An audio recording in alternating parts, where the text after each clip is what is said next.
گل سرخ لبای تو یه دم نوشه و آروم میکنه حرم هوای تو منو دلم مرده برای تو نرو پیکرم میگیره با تو فرم عاشق شدن و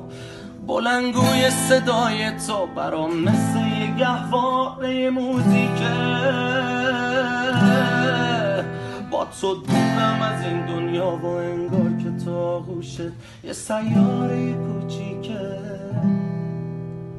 من در اختیار تو بیا این تن و